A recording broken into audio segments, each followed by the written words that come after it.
Hello everyone, this is Crunchy Taco here, and for today's video I am going to be ranking all of the operator classes in the Battle Royale Alcatraz map.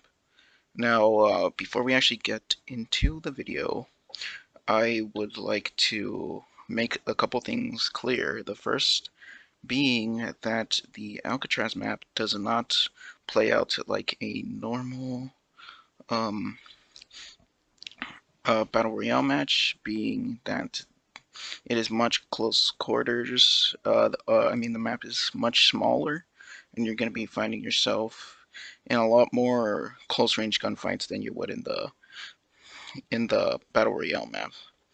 Now, with that being said, I'm going to explain my ranking criteria for the primary class ability. I'm going to be ranking it on how well it can assist in a fight, how easy or hard it is to use. Is it effective in most situations? How practical the ability is? And does it do what it is meant to do efficiently? And for the second class ability, it's practically the same thing. However, I'm going to be ranking it on a different criteria. And that being how well does it do a specific task passively, which means does it do its job effectively while you are not using the main class, or is it not? Now, with that being said, we're going to be ranking all of the classes, which are the Scout, Smoke Bomber, Medic, Hacker, Ninja, the Defender, and one other that I forgot, but it's probably going to be on later on this list. And starting off in the number 6 spot, we got the Transform Shield. And the Transform Shield, the reason why I put it in the number 6 spot is that the shield gives little to no cover, especially when you are in an open area where you could get shot from multiple angles.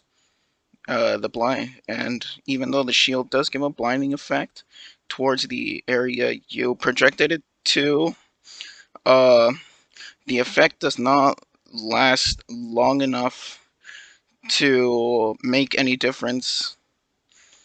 And just like I said earlier, if you're fighting in an open area, the shield gives even less cover than it is meant to do. The passive ability that the shield gives is that it gives a 25% reduction towards all damage except for gunfire, which gives you no benefits towards a gunfight. And this ability will rarely come in handy, mostly when you're in explosives. Uh, when you are found in a situation where explosives are being used, which is also extremely rare, as well as the shield can break easily, which means it has very little health. For the number 5 spot, I'm going to be putting in the Smoke Bomber, and the reason why I give the Smoke Bomber the number 5 spot is that even though it gives it gives more visual cover than the Transform Shield, it also impairs the enemy vision.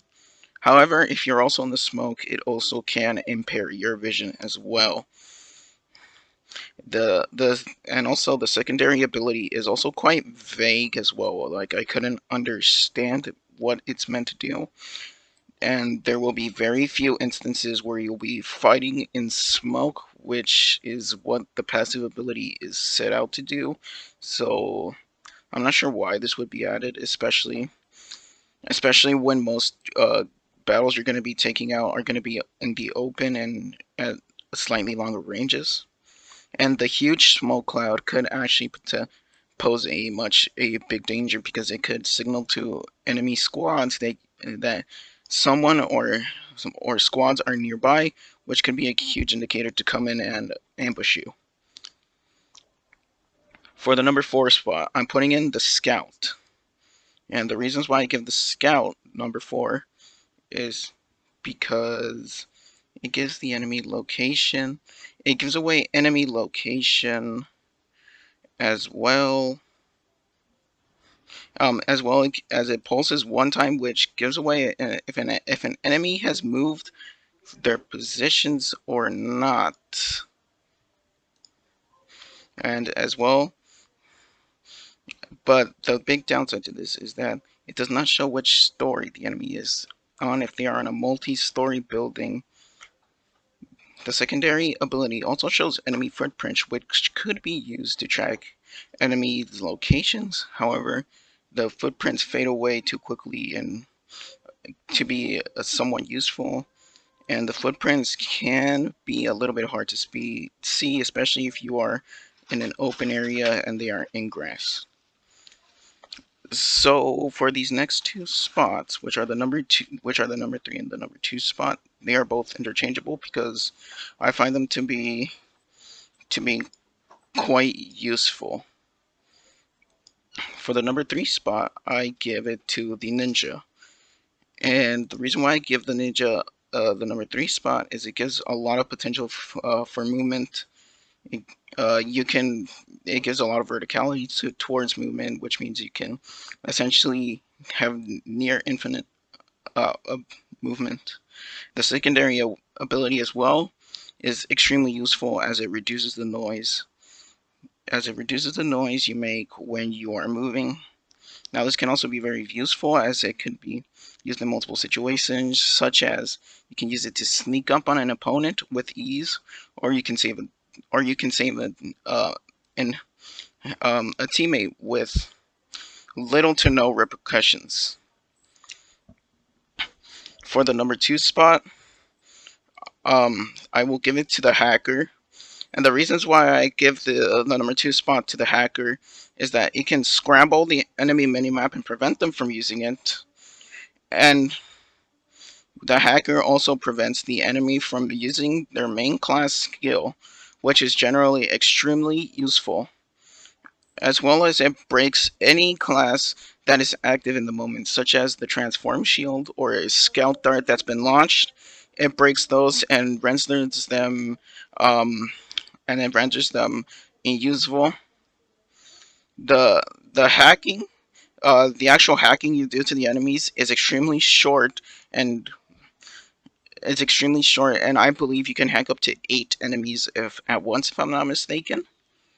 And as well as it gives the enemy a small visual impairment, which could or could not be useful depending on where you are.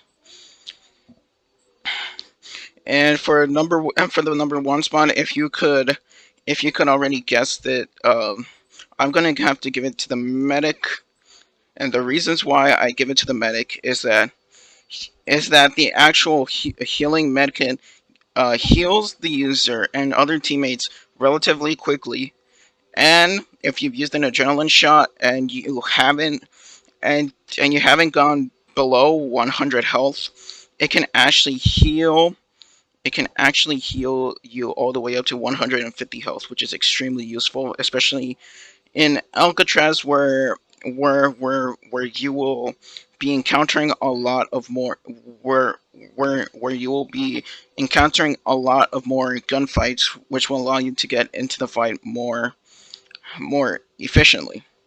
Overall, and the medic class second ability um, basically entitles um, that you heal yourself more quickly. So what this means is that it reduces the time of using things like adrenaline shots, first aid kits, and as well as bandages, as well as the armor plate, which again, like the main ability, allows you to get into fights more efficiently and quickly.